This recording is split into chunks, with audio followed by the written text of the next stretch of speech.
Welcome back, everybody. My name is Ronan from Reality Forecast and at Reality Forecast on YouTube, and I'm joined with Liz Cross. And Liz, this is a popular request by a lot of people. Can you hear me okay? I can hear you loud and clear. Thank you. I was always fascinated by Edgar Cayce growing up, reading a lot of metaphysical literature in the 80s. And I wondered if we could bring in his consciousness and ask him some questions about his technique, about how his life was, what life's been like since he crossed over, and maybe he could share some insights with us as to current day. Yeah, sure. What would you like to know? How's he doing? How are you doing? He says, I'm okay. I'm okay. He's really even-tempered, I feel. So he grew up in a very religious household. How did his gift come to him at first? Was he a medium? Was he a psychic? How did these things arise? He was psychic first. He just knew things. And did he have other lifetimes? I think he's talked about these lifetimes, if I recall, but I haven't read his teachings in decades. But was he psychic in previous incarnations? Only one. Which one was that? Can you tell us about it? Where he was a very, very small boy. And I'm getting that he was sort of imprisoned in some way. That's not, unheard of with regards to our past lives. A lot of people have been imprisoned. A lot of people have been enslaved. We weren't nice people back then. I don't know if we're nice people now, to be honest with you. But there was some lifetime where he was in prison, a very small child, and he was in prison for the crimes or something that his father had done. Now, his father is very psychic, and this is where he inherits that ability from.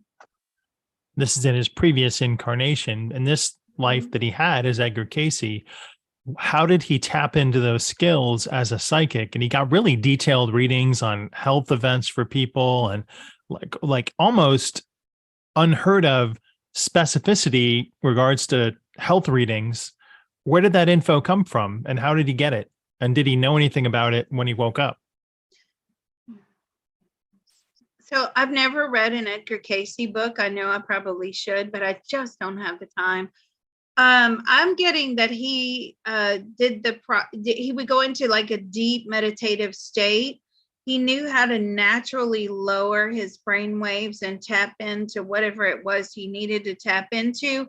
He oftentimes would just let the information flow. He would set the intention prior to the meditative state where he was obtaining the information, and then he would just write a lot or talk a lot. Sometimes he would talk and other people would write. Was he channeling a specific entity when he did this, or was it all through him?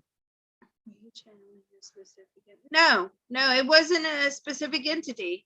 It was just the collective, the matrix. Can anyone learn to do this skill? If you have the ability. Has he incarnated since passing as Edgar Cayce in 1945?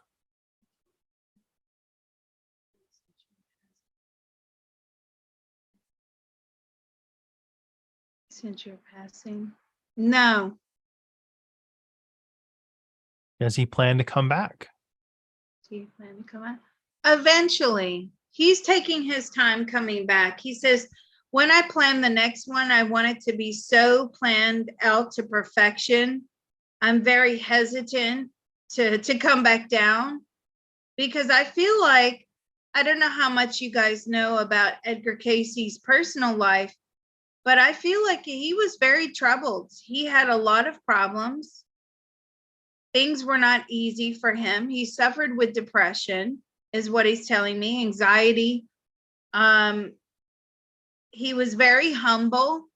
And the reason he was so humble is due to, some quite traumatic experiences.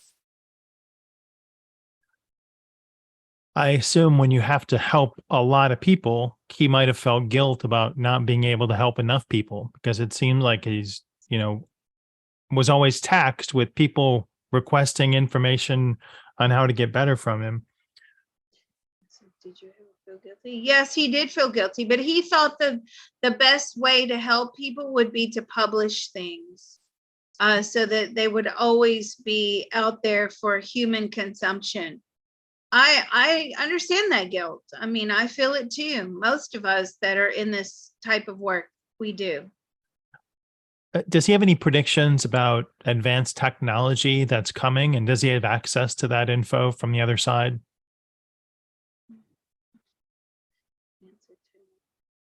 Yes, the world is changing big time. It won't even be recognizable in 20, 30 years. It's going to be completely different to how we are now. How so? So, heavily reliant upon tech to do everything for us, to make our decisions. And he believes that you shouldn't give your decision-making skills over to tech. What does he feel that will create? What do you feel that will create? A lot of able-bodied people that are not able to do anything without being told what to do by tech. And long term, what does he see as this detriment would be for, I guess, the future of humanity? What will the detriment be for the future? Well, it's going to be totally reliant upon tech to tell us everything.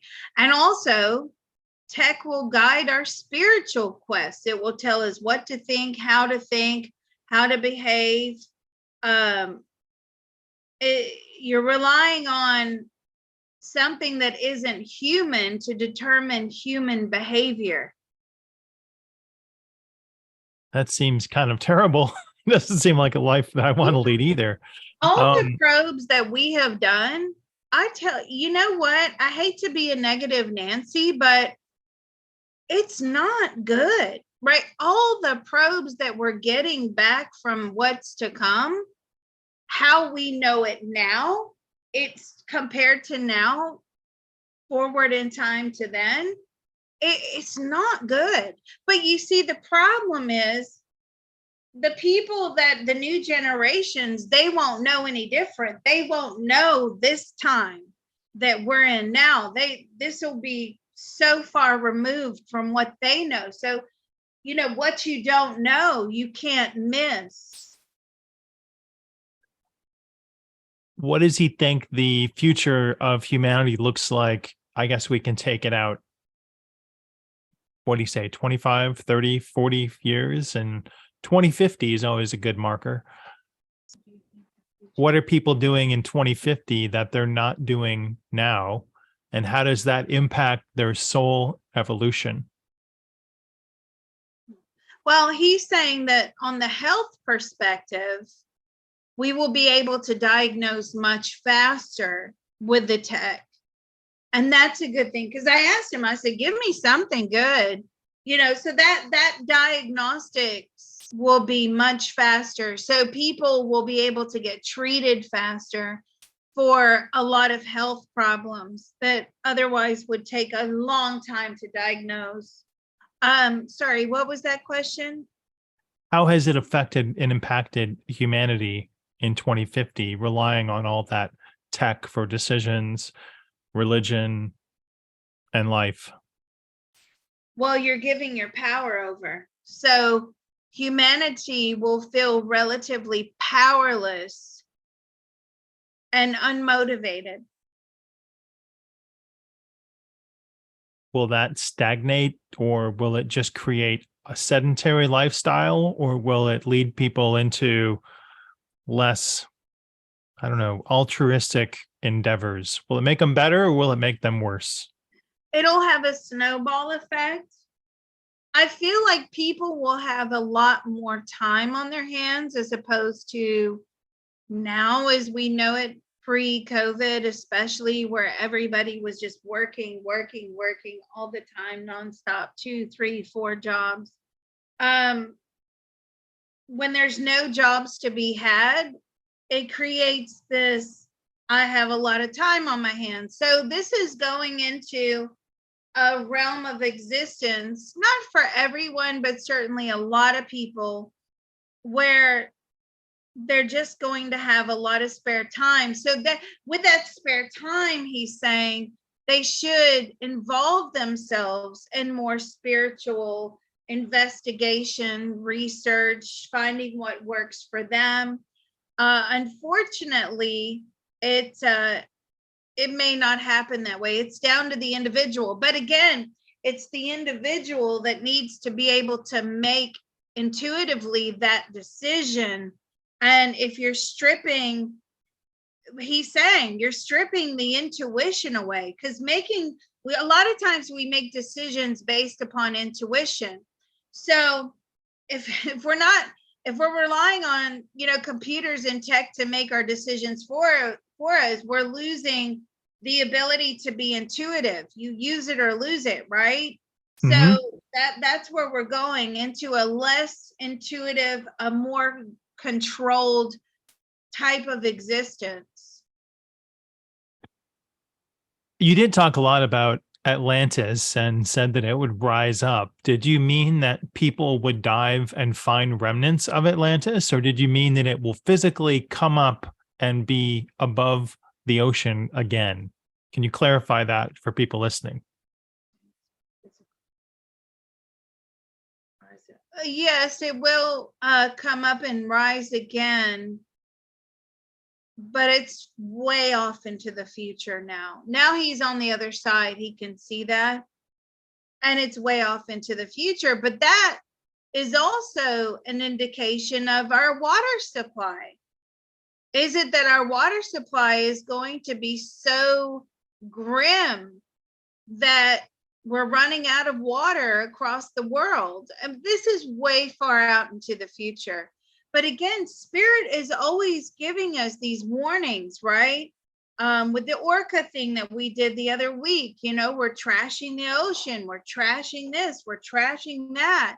And we're just, we may not feel the effects in this lifetime, but you better believe most of us listening are going to reincarnate.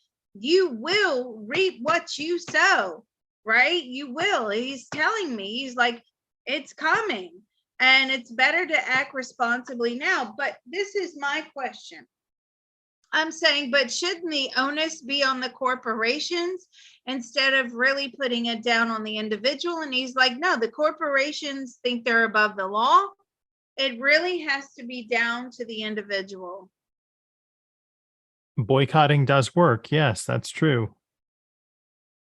Yeah, in terms of a boycott, absolutely, Ronan, you're on the right path, he says.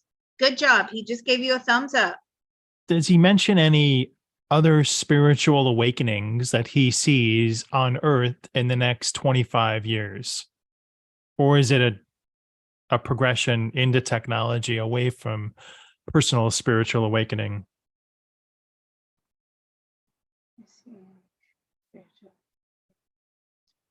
Yeah. I mean, there is going to be a spiritual awakening. There's going to be another division of people, right? Whereas COVID, you saw mass division of people, the awake and the asleep. Now you're going to see another mass division. So it's like we keep getting divided, and the groups are becoming smaller and smaller and smaller. So again, with tech, this tech takeover, we're going to see another awake and asleep division. And those that are keeping their lives, which is very small portion of the population, removed from the tech as much as possible, they're actually going to live happier existences. And he's saying the reason for this is, you know, in life, we look for epiphanies and we look for aha moments. If you're relying on tech to dictate your life to you, you won't have those emotions. So again, we're going to become more detached from emotions. He's actually advocating now. I'm like, what about education? He's like, the kids that are homeschooled are going to be more emotionally involved in their own existences and others than the kids that are put into the system. I'm saying, what about private school kids? Yeah, they'll be relying upon technology as well. So this is where we're headed. I'm saying, what about like the nature of the patient, the nurse-patient relationship?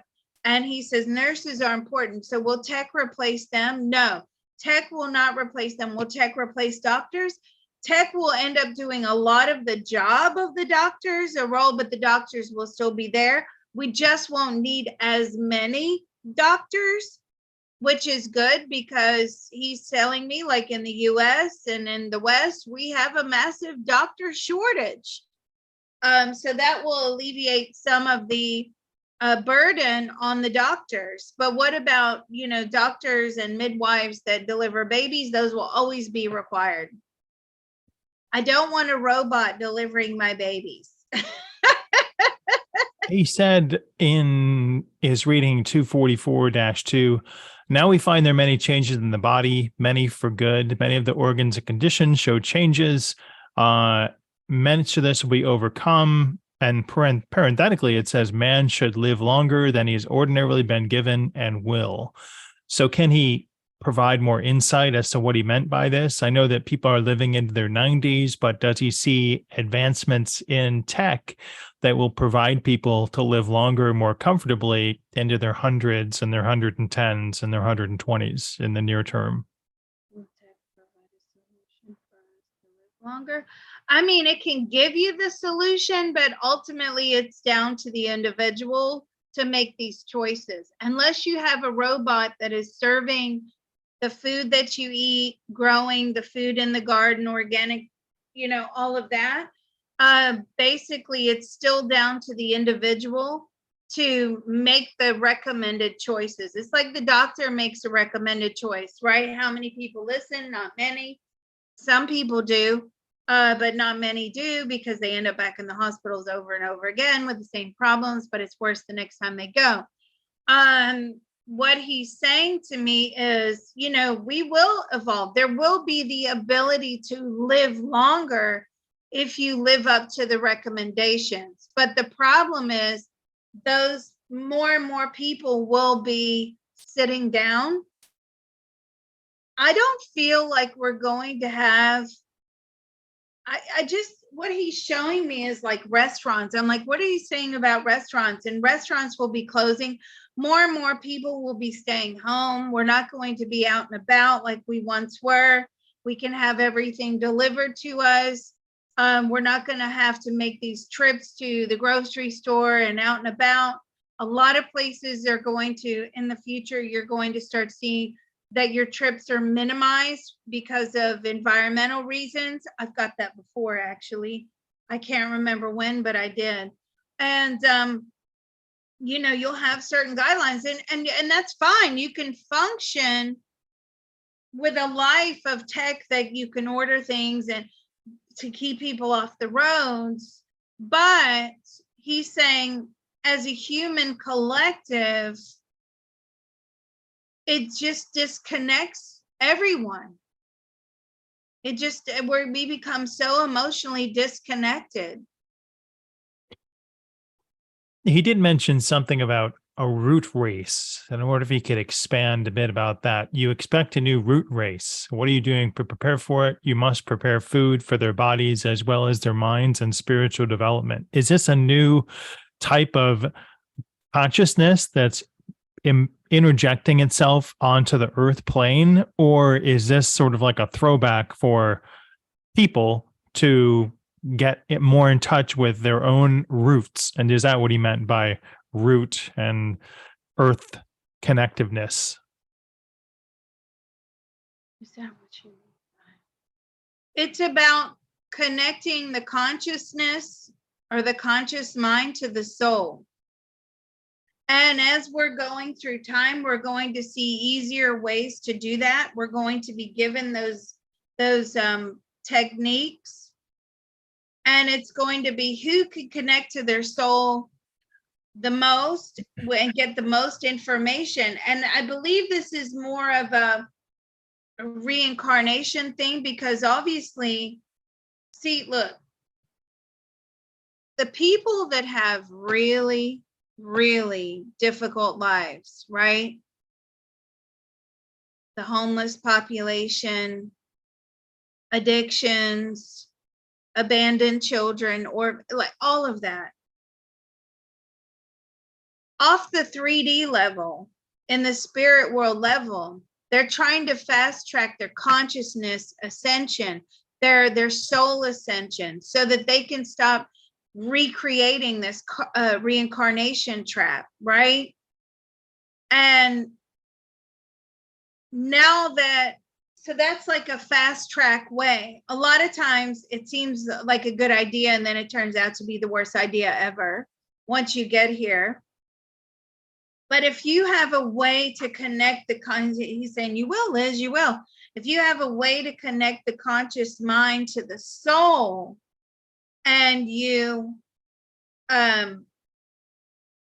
practice doing that and learn what the soul wants, and you start adhering to what the soul wants, and that is another fast track way to ascend and to stop this reincarnation game that we're in, right? So that's what he's talking about. So it's almost like we're all at a soul level in a race to not have to reincarnate. Does that make sense?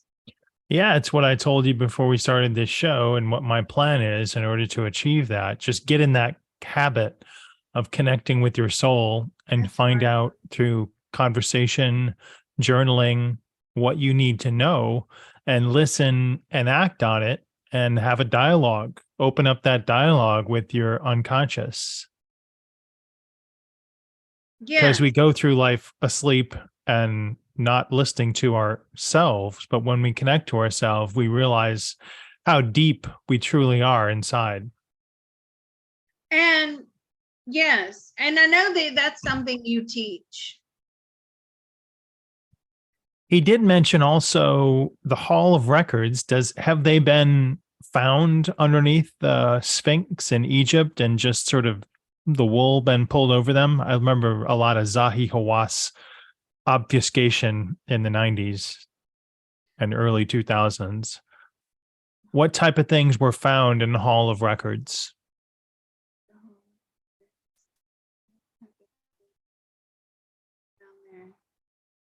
and covered up? Artifacts and a lot of things, like just artifacts that tells how people survived. There are a lot of objects that are not identifiable. And they're wondering if they came somewhere else other than on the earth plane. What types of objects were found that are maybe non-terrestrial, or at least not part of the normal Egyptian timeline? Almost like high-tech things. Almost like computer boards, and what are those little card things? I can see them. What are they? Almost like, the SIM card in the phone, like those little shiny things. What are those things called? SIM cards. They're like called little chip things. What are they? I don't know, little chips, little SIM cards, little. So there's technology that can't be decoded. It doesn't align with the time period. No. So it's sort of advanced technology, electrical technology, and would not make sense at all. It does not align with the time period. And so from his position now, who left them there and why did they leave them there? Was it an accident, or did Jim the alien forget to pack up his suitcase when he left when they built the pyramids? It came from a far more advanced civilization than the time period. And I feel like that civilization has now been wiped out. They no longer exist. Is that from Atlantean times or Lemurian times? Atlantean. Can he shed some more light on what Atlantis life was like and how long Atlantis as a group or a civilization reigned on Earth?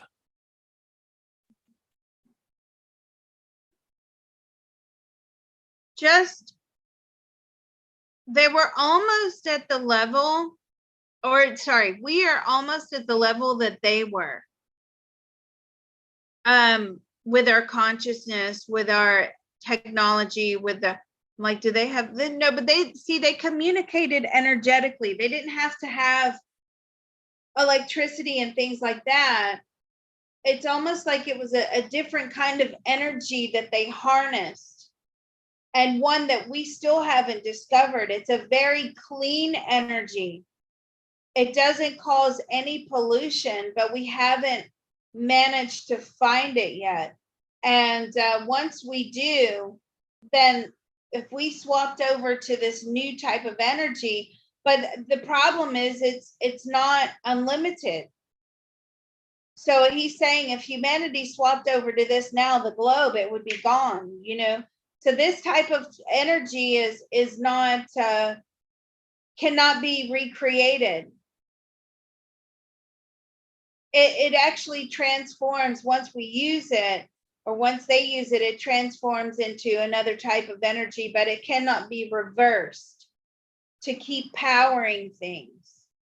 It's a type of scalar energy, right? And a type of Oh, non-linear technology. And when you use it significantly, it affects the time, it accelerates time. And there are some planets that I know of that have used scalar energy to a damaging effect on their planet, and it artificially accelerates the time that they're in. wow. Okay, so you know what he's talking about then, because I have no idea. But he's saying it's not exactly scalar energy as we know it today, you know, the scalar machines and stuff like that, but it's very similar type of energy. There's lots of this energy that can be used. We just we can't see it. We can't, you know, we can't, it's almost like it's invisible to the naked eye. We're still using energy that is visible to the naked eye, like wind, hydro, coal, you know, steam, lithium. We still are looking for tangible energy, but this type of energy is not tangible. You can put your hand through it. Well, you could put your hand through steam if you want to, but I wouldn't advise that. Does he see any strong 20 to 25% dips in the economic market in like the Dow Jones or the NASDAQ in the next 5 years? Is this something that people should be afraid of, like a new Black Monday event?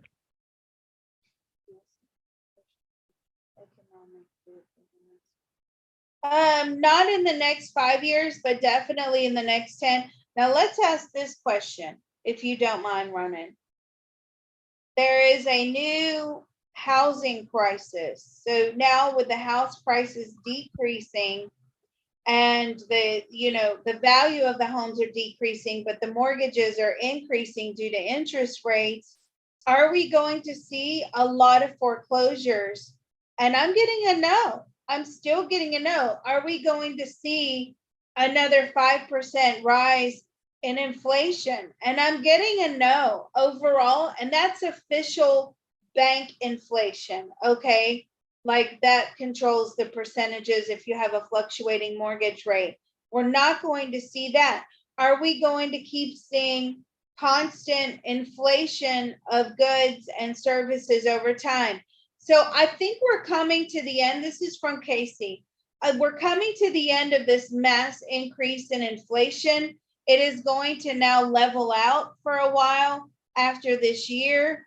And then we're not going to see another big round of inflation on the scale that we're on now. No, but it is a smaller scale until around 28, 29. So we're going to level out now for the next few years. That is in line with everything that we've gotten. I've always said we're going into recovery more so around 25, 26, 27, and then around 28, somewhere around there, whether it's the beginning or the end. You're just going to have to stay tuned, folks, if you want to know.